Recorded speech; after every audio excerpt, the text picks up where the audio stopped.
Welcome back to the Progressive Podiatry Project podcast. I'm Talysha, joined by Jackson Tisdale. How are you going, Jackson? Yeah, good. Great to be back. Busy schedule today. Just managed to put down a screaming baby. So that we can record this podcast. So survived that, and here we are. Life in the fast lane. Yeah, that's it. So, before we launch into the podcast, it really ties in quite well with what we're going to be talking about today. So, I just wanted to give our listeners a free resource, the Movement Prescription Blueprint. So, it's a free resource we've developed to help try and guide you through the exercise prescription thought process. So, if you want to download this free resource, head to progressivepodiatryproject.com/blueprint. And you can download it there. And then what we're talking about today will really tie in with what you'll get out of the blueprint. So today we're talking about 9 ways to modify an exercise. So let's get into it. The Progressive Podiatry Project, here to share knowledge, insights and information for you to improve your clinical practice and, most importantly, help you help your clients. Okay, so 9 ways that we can modify an exercise. Jackson, do you want to just rattle through the list before we do a deep dive into each of the factors?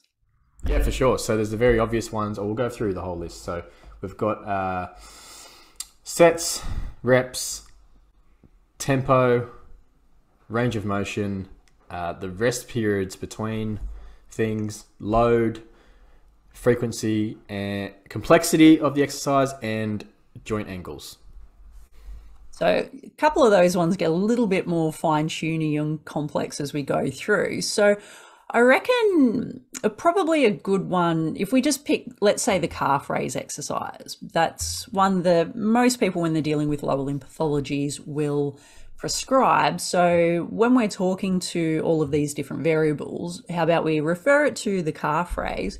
And so first, we'll probably go with the easiest way that we can modify, and that's with load. So what are the different ways that we can modify the calf raise exercise or any exercise in general with load? So what does that refer to? So with load, like adding external resistance is a great way to progress things. So I think we can sometimes underdose in that regard. Like someone's doing a body weight calf raise and they can easily do 20, 25, 30 on a single leg. Well, then, what's next from there? Do we ask them to lift with some dumbbells or a barbell or any way to increase the external resistance is a great way to progress an exercise. Probably comes after some other ones. So loads sort of your trump card, I think. So Coach Woodford likes to talk about that. So obviously you want to get technique down pack first, and then you want to increase the speed of a movement perhaps, and then you can look to increase load. So you want to make sure that the other things are well in place before you chuck on that resistance.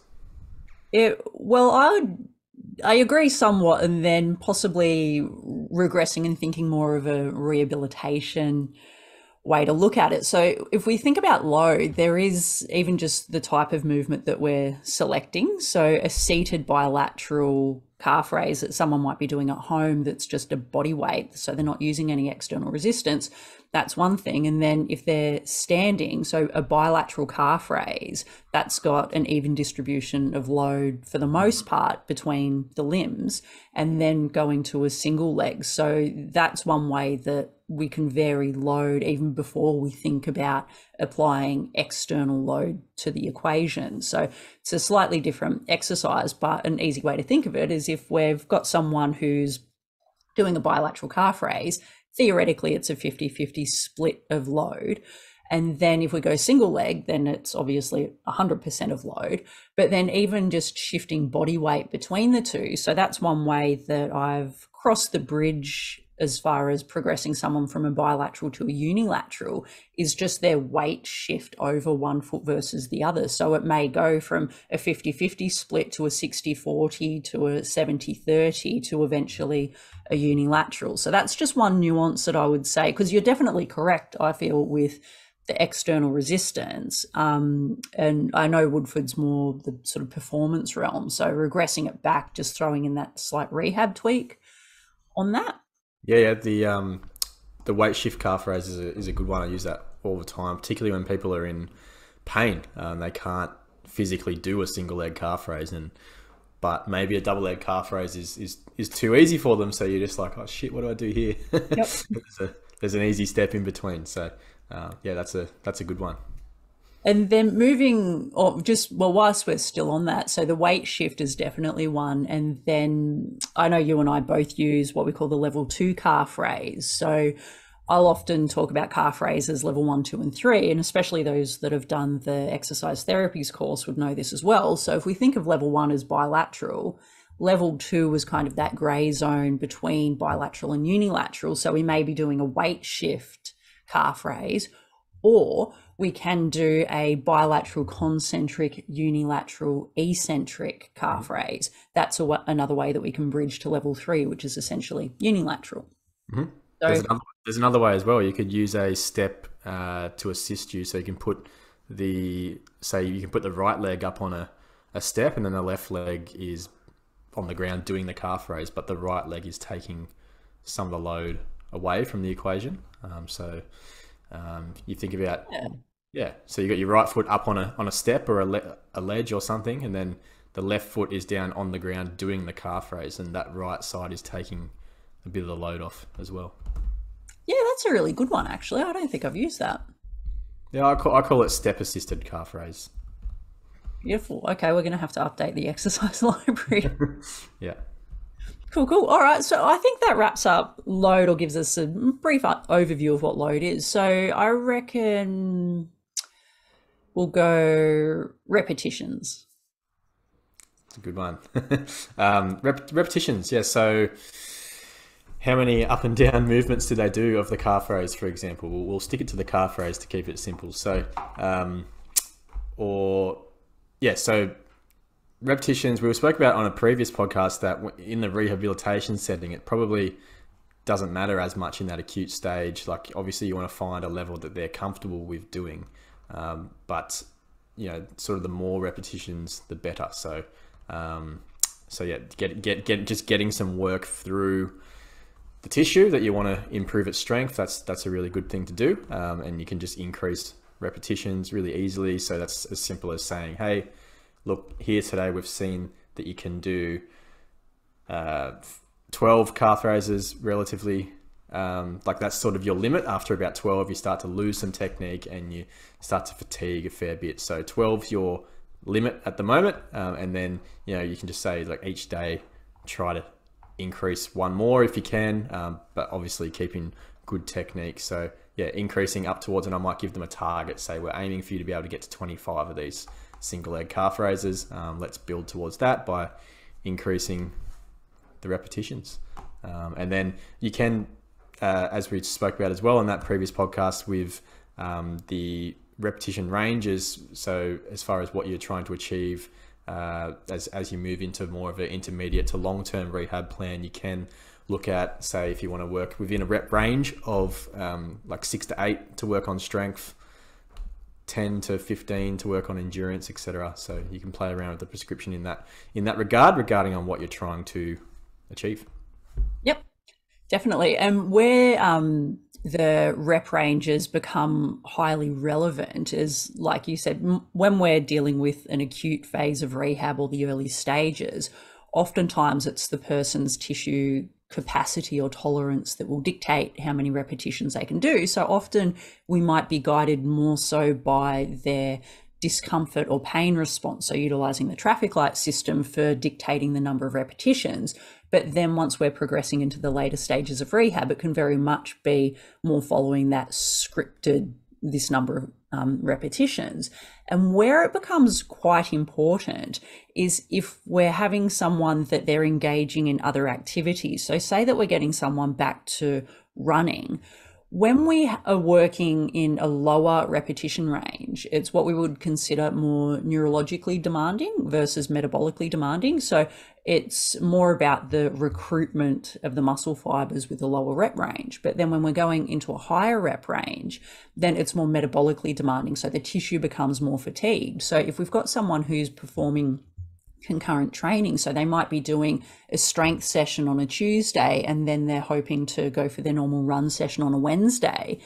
If they perform a higher number of repetitions, so say we're heading into the hypertrophy or the endurance range, they might have an impact on their performance the next day because they're metabolically fatigued. So it takes longer to recover from that. So if we were looking to give someone some exercises to continue to try and work on their calf strength, but they are returning to running and we're trying to avoid some of those performance impacts, working in a lower repetition range. So if we're going in more so the power or strength range where it's sort of under 7 or 8 repetitions, that's how we can have them still engage in their training and try and avoid those performance impacts. So that's where repetitions very much do become important when we're in the later stages. So in the literature, it's often referred to as the chronic interference hypothesis. So that's where strength training can potentially impact endurance performance because we're training the same systems and stressing them as well.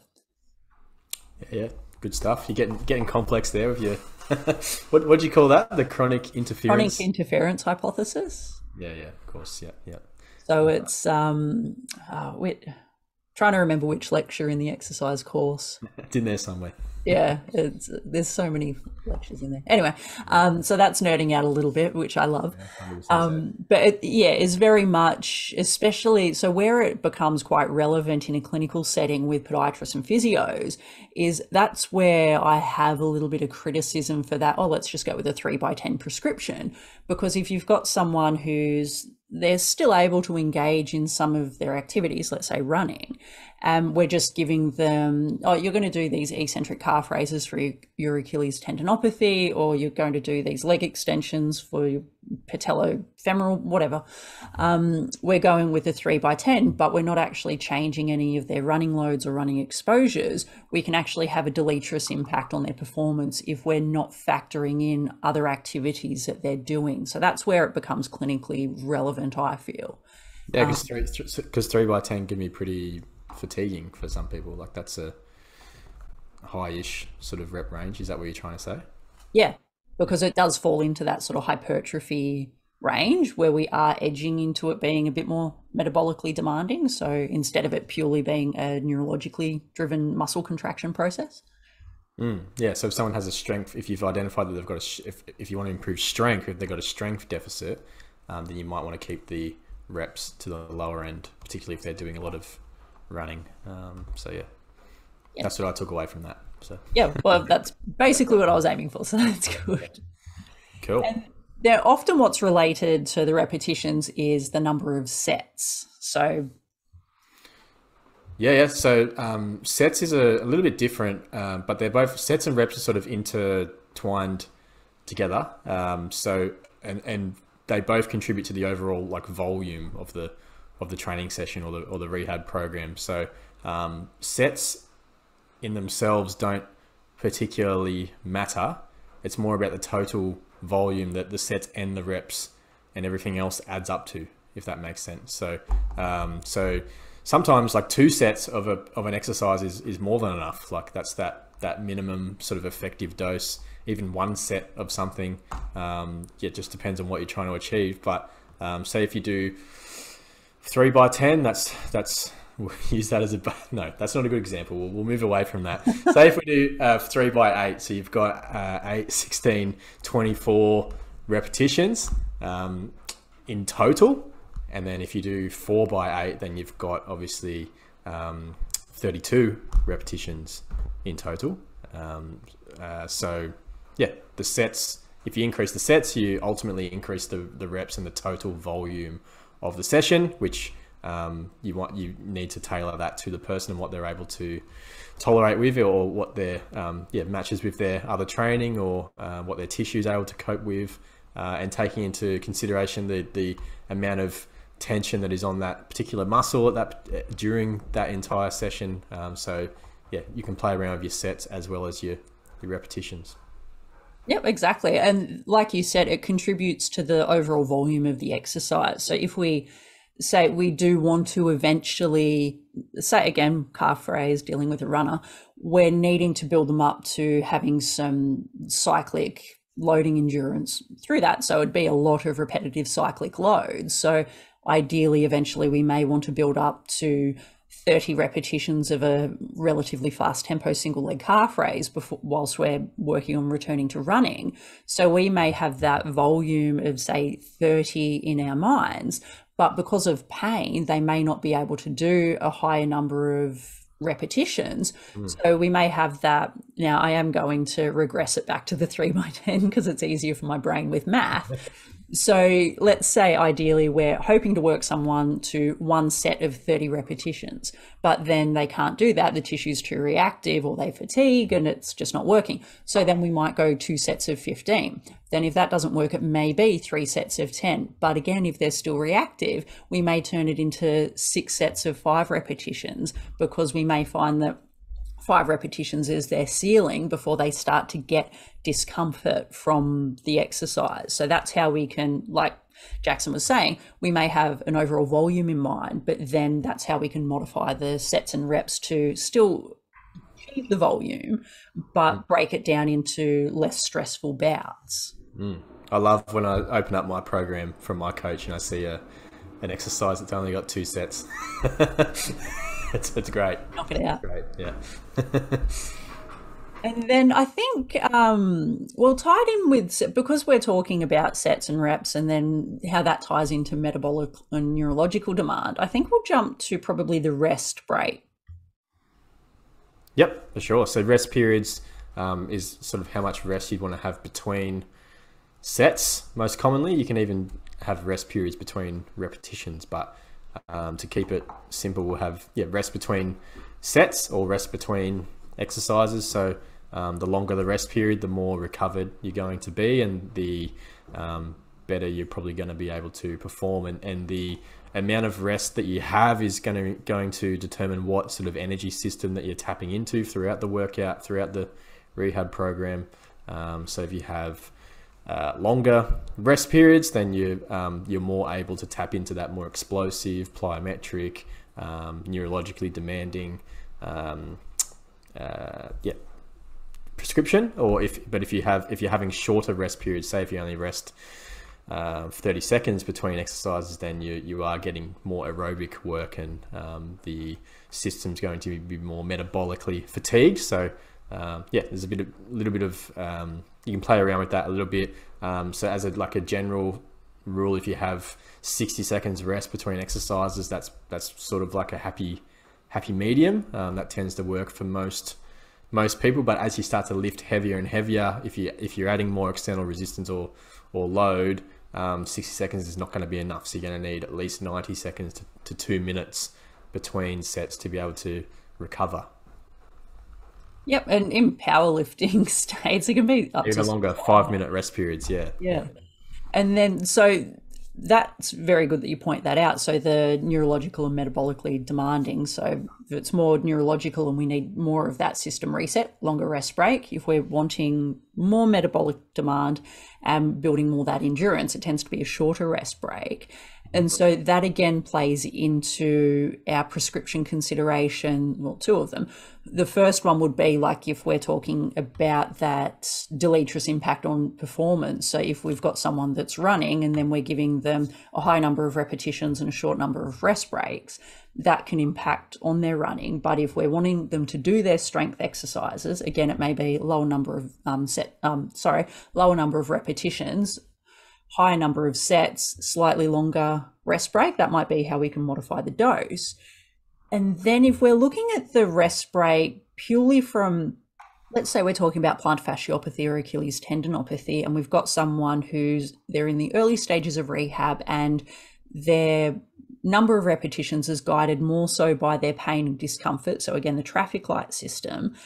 With that, we may find that the rest break is actually dictated not by what we're hoping to achieve as far as a performance adaptation, the rest rate can be dictated by the tissue tolerance. So if we find that we're using the traffic light system and their baseline is 0, they're performing their exercises, then it jumps up to, say, a 4 out of 10. So they stop at that number of repetitions. What will guide their rest break will be they reset to baseline. So if we find that after 60 seconds, they're still a 4 out of 10, give a little bit longer. Then if it's 5 minutes and they're down to a 2 out of 10, then it might be giving it another 5 minutes. So for acute rehab or very early stage rehab setting, the rest breaks can actually be dictated not by sort of the typical strength prescription, but more so by their body's response, because that gives a lot of feedback as to when they're ready to reload, because we don't want to continue pushing through and loading a reactive tissue, because that's how we can end up with more chronic pain presentations or people having injury flares. Yeah, that can probably tie into the next one, frequency as well. So if someone can't perform your 3 sets of 10, I very hesitantly say that one. Yeah, we'll just go for the ease of maths, because that's how my brain. Well, are we feeding the problem, Talysha? Are we part of the problem by reverting to it? Because everyone reverts to it. We need to set the example. I think, well, look, I'm just going to try and work around it with the magic of words. I think because we're critical of it, even though we revert to it a lot, it might... Yeah. So we refer to it a lot because we're not good at math, clearly. Yes. Okay, we'll make that clear distinction. Yeah. But very rarely do we prescribe it. There we go.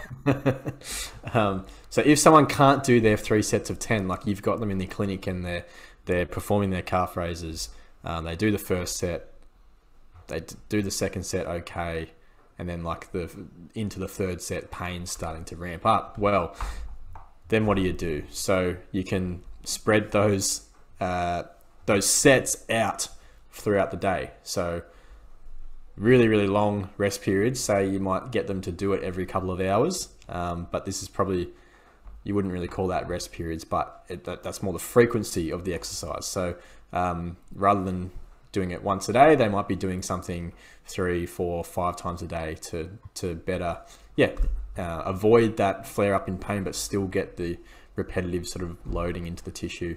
I quite often give people that prescription. I say do this 5 times a day rather than all in one go. What are your thoughts on that? No, I very much do in a rehab sense, because it's like with tissue tolerant, if we're doing a higher load exercise, it'll usually require a longer period to have that adaptation occur. But if we're going very low dose with a movement and we're in the early stages of rehab, we want that consistent frequency of movement instead of that sporadic loading. So I'll very much use the high number of frequency over the course of a day. And then it also plays into, there's some really great work by Keith Barr, who he presented at the Sports Congress in Copenhagen, I think in 2018. There's a couple of really good lectures that he presented there. And part of it was just how our body responds to mechanical stimuli. So, and I think, who else was it? The Gold Coast Conference, Ben Patterson. Sorry, Ben, I've just busted up. Peterson.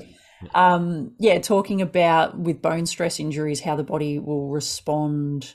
I think it was Ben. Anyway, how the body sort of stops sensing that mechanical stimulus in some instances after a few seconds or a couple of repetitions. So when we're looking at bone health, that's one area as well where people will use a very low dose of exercise but prescribe quite frequently. So it might be one sort of lot of single leg hops.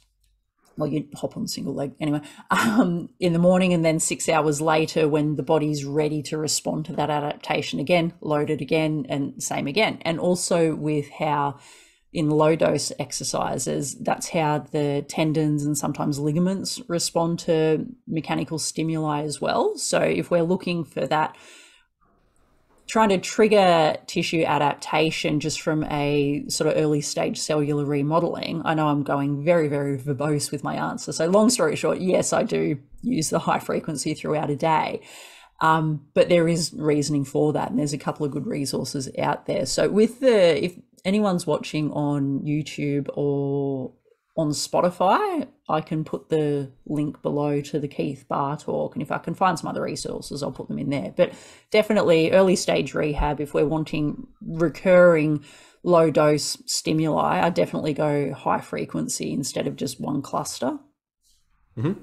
Yep. And the other thing with frequency is so if we're talking of more of like a traditional strength training session, which you'd have rehabilitation stuff in there as well, but like how many times per week are they doing that? And that again ties into ultimately what you're trying to achieve, but the total sets, reps, all that stuff we've already talked about, the overall volume of their rehab or training session, and their overall volume of what you want to achieve in a week, and working around different muscle groups as well, and you know, not being too sore, etc. Like all those things to consider as far as how many times or how frequent you would do the program per week in regards to other training, sport, etc. So you have to think about that as well. So if you are sort of moving away from rehab a little bit into more intermediate to late stage rehab, you may not want to prescribe someone an exercise every day. It might be do this every second day or every third day.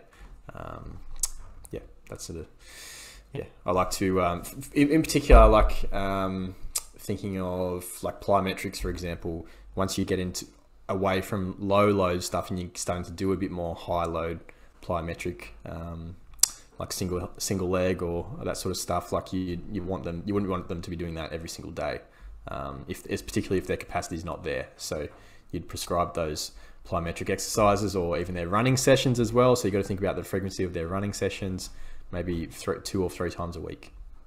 Yep, definitely. And where that comes into, like translating it into why it's relevant, is it's not just the load that we're exposed to that helps. It's we need to give the body time in between load exposure to adapt to the stimuli. So that's how a lot of chronic injuries develop. If we're especially talking about runners, Achilles tendinopathy, plantar fasciopathy. So after a high bout of tendon loading or fascia loading, because of the remodeling process, and the same goes for bone stress injuries, we do have that period of time that, depending on how profound the response is, it can be up to 72 hours where the tissue's a little bit weaker because of the collagen synthesis and degradation that's happening. So in the initial 24 hours, the collagen degradation is higher, and then it peaks sooner, and then collagen synthesis catches up, and then it continues and it resets to baseline.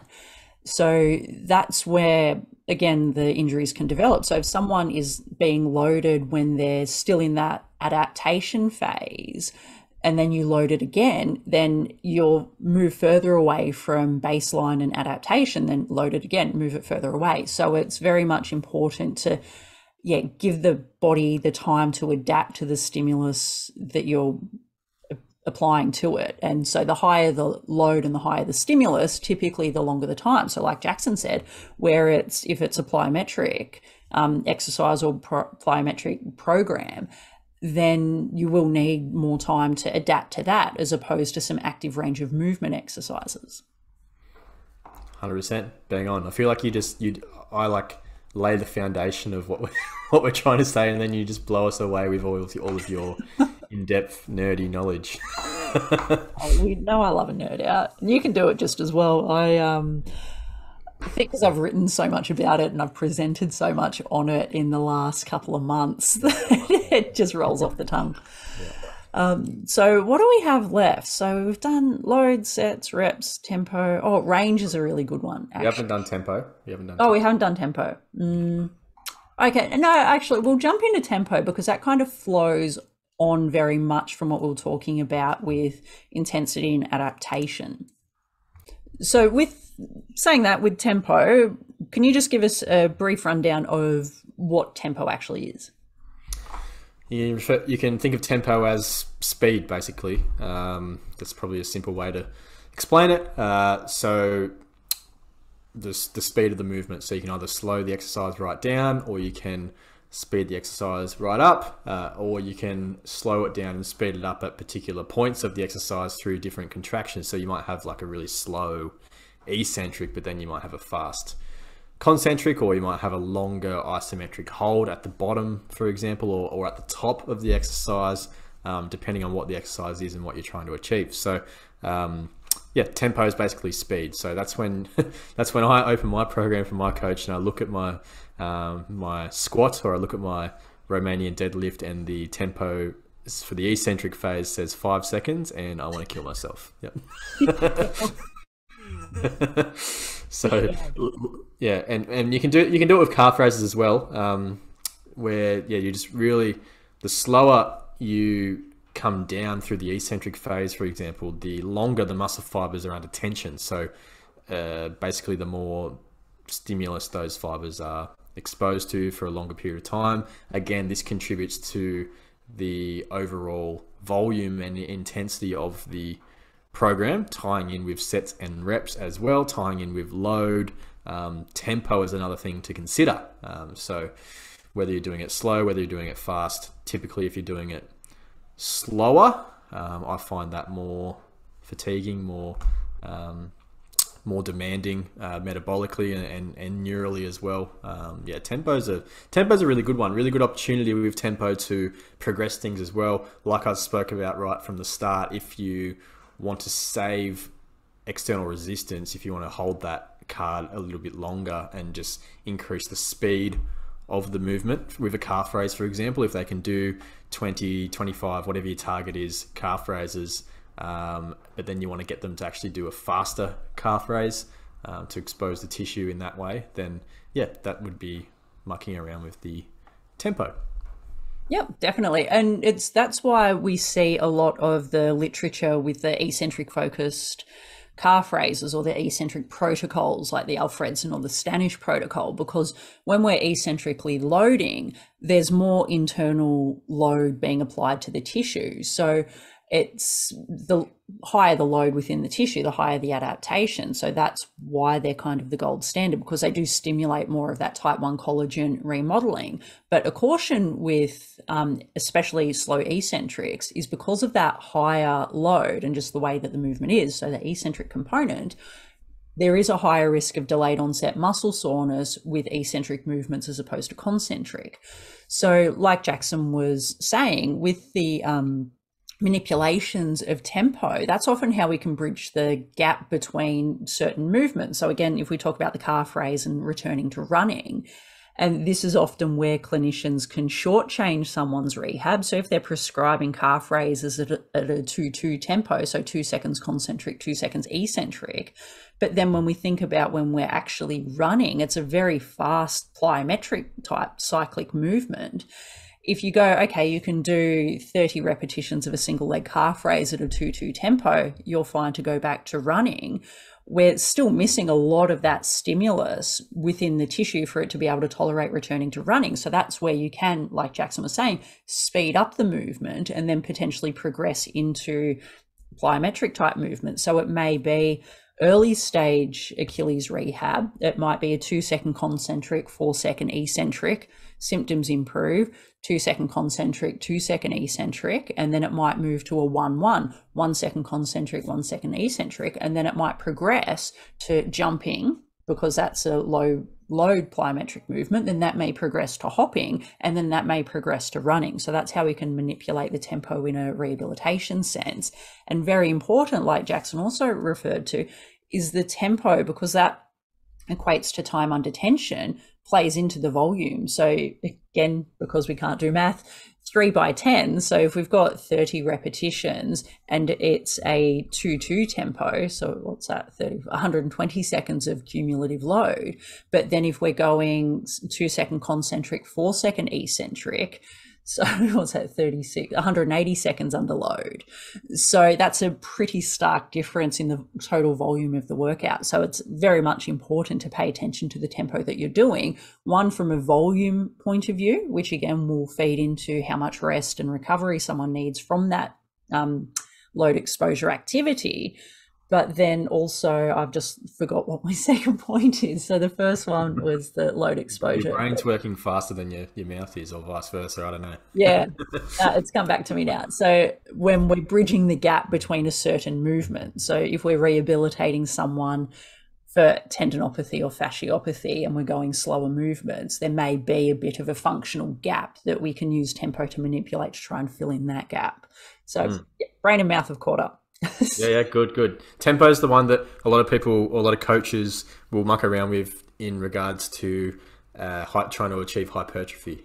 So they'll slow the movement right down to get more time under tension with the muscle, more muscle damage, and therefore more repair, more growth, bigger muscle. But I think there's literature to say that that doesn't matter, or as much as what people think. Hypertrophy is more about the total volume and the total load lifted.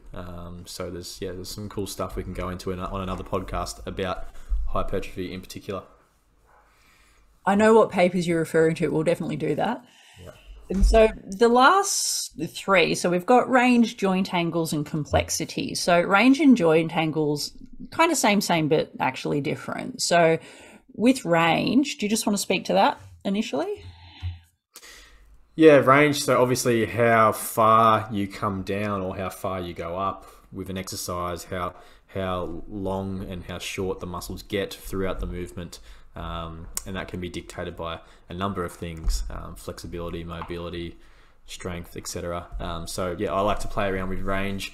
In a rehab setting, if someone is, and this is a really good one, is if they're having pain and they can't do a calf raise because of pain. Well, yes, they can. They can still do it. You just need to modify the calf raise to make it achievable for them. So you can get them to not come up as high, get them to come up to 80% height. 80% height maybe where they just start to feel a little bit of that pain, and you say, okay, cool. If you can cope with that, that's your limit.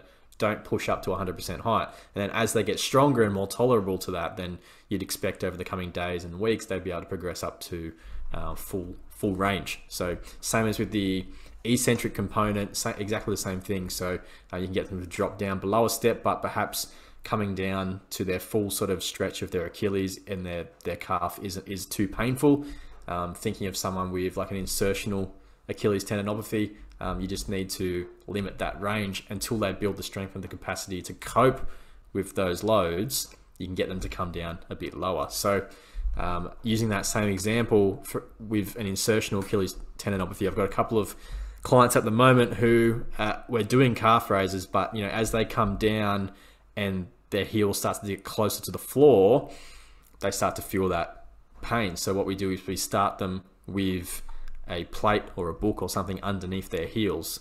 So their heels are elevated, and we're doing calf raises through a full range, but it's not really a full range because their heels are being physically stopped from coming down to the floor. So, and then we gradually take away that or reduce the height of that limit there underneath their heel, and so they can come down a bit lower and slow as they get stronger. So yeah, range is a good one to play around with. I find range is a good one to play around with as well if you want to improve someone's flexibility. So rather than spending too much time on stretching, actually get them to load in a deeper range. So thinking of hamstrings, that would be with Romanian deadlifts. If you get them to come down further under load and improve that over time, then their flexibility is going to improve. Same as with someone's calf flexibility.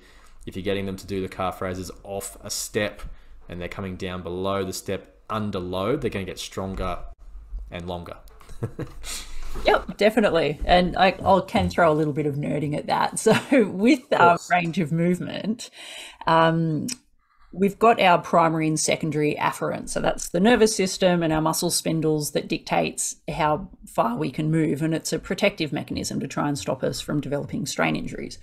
So the hamstring is a perfect example, and why, like the example you used with the Romanian deadlift, it's fantastic for improving hamstring range of movement. So let's say you're in a clinical setting and you're performing the straight leg raise on a patient, and then once you get to that sort of stretch point, you feel that the leg kind of juts back.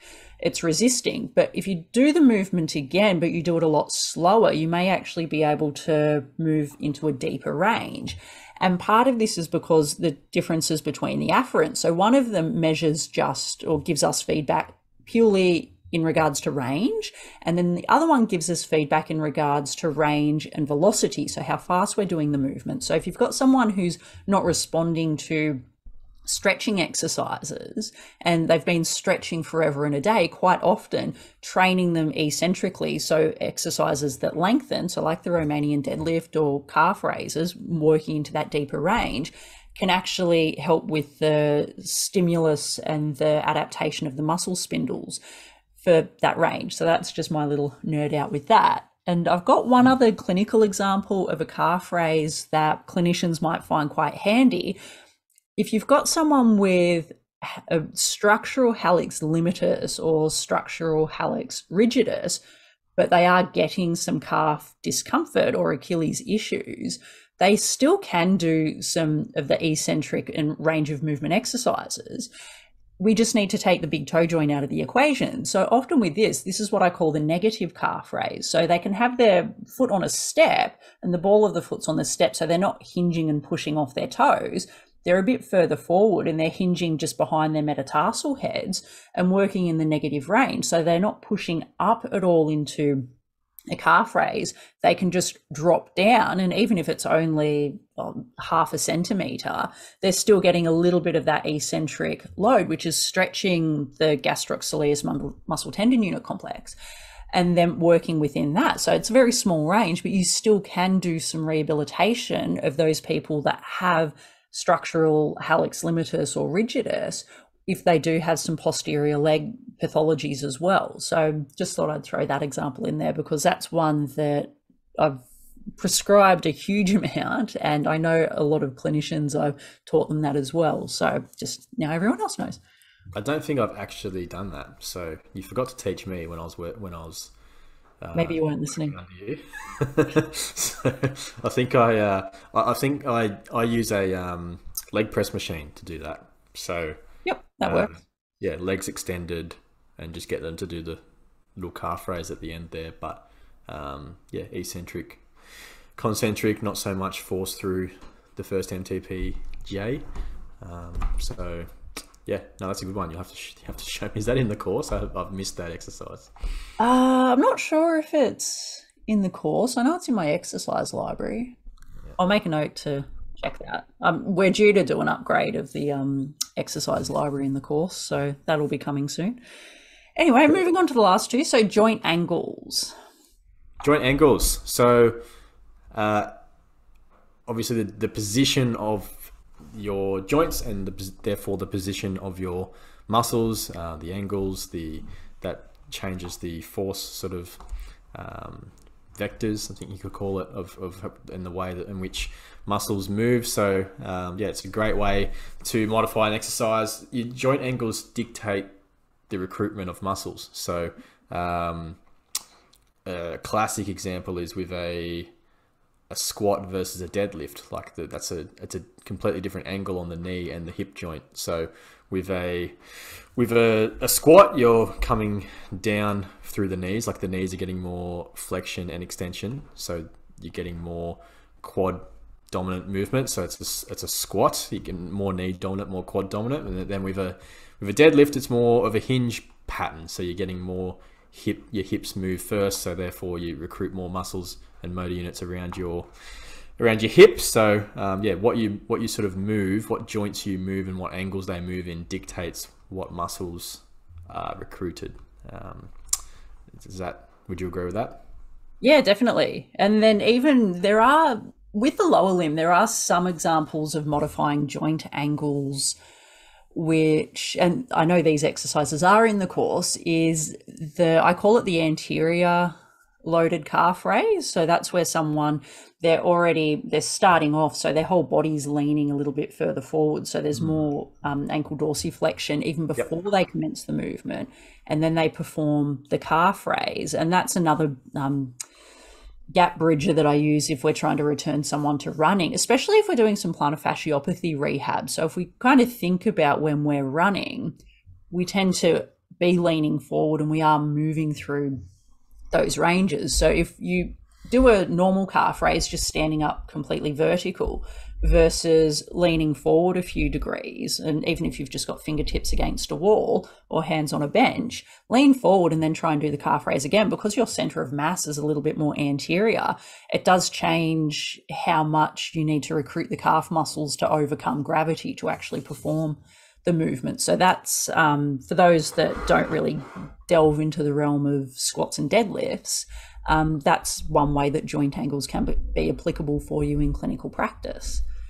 Yeah, and yeah. So and when you're leaning forward, there's obviously more ankle dorsiflexion, so you're going to have more eccentric loading through the calf as well. So that would more time under tension, more load overall through the calf muscles. So more chance of DOMs. Yeah, exactly. So You're welcome. yeah, it's a great way to overload someone with their calf muscles as well. Just looking at the joint angles. And another one, leaning forward is actually a really good one. That's use that for intrinsic foot muscle strengthening as well. Like if they're say if you're getting someone to perform a doming exercise, or if they're leaning forward on a single leg, then there's a lot more strain going through the arch of the foot, so it's a lot harder to perform. So tons and tons of ways to modify things. And then we're just going to touch on the last one, which is complexity. So you're the S&C man in this equation, so I'm going to get you to talk to that one. Yeah, well, complexity could refer to a whole range of different things. So all of the above that we've already spoken about can mean increasing the complexity of an exercise. But when I think of complexity, I think of like just adding different aspects to an exercise to sort of upgrade it, if you will. So if you think of like a step up as an example, like you can do a regular step up where you just step up onto a step, or you can do a step up with an added sort of hip lock where you step up onto the step and then you drive the other leg through into like a knee drive position. So that would be more complexity onto the same sort of exercise, if that makes sense. So complexity doesn't mean being silly or doing crazy circus tricks on BOSU balls, but any extra sort of stimulus or movement pattern that you can add on to an exercise to maybe even make it a bit more enjoyable as well, or to give them something novel to sort of stimulate them in that regard as well. Yep. And very much. It's a good progression once we're heading out of that more sort of isolated rehab realm into more compound and starting to reintroduce like the chaos of movement that happens when we're engaging in sport and life, really. Yep. So I think that's an absolute cracker. I've really enjoyed this episode. So again, just tying up, we've spoken about, so the 9 ways to modify an exercise: load, sets, reps, tempo, range, rest, frequency, complexity, and joint angles. We haven't spoken about them in that order, but that doesn't matter. So hopefully that gives you a little bit more insight into all of the different ways that you can vary your dosage, whether or not it's for pathology management or performance, or heading towards performance from pathology. So Jackson, thanks for joining me. I really enjoyed this one. Yeah, it's good. It's a great one. It's a great Instagram post as well. We'll get it out there. Yeah, got to get on that. And again, for those of you, if you missed it at the start, if you do want that free rehab resource, the Movement Prescription Blueprint, you can download it from the progressivepodiatryproject.com/blueprint, and we'll catch you next time. Cheers.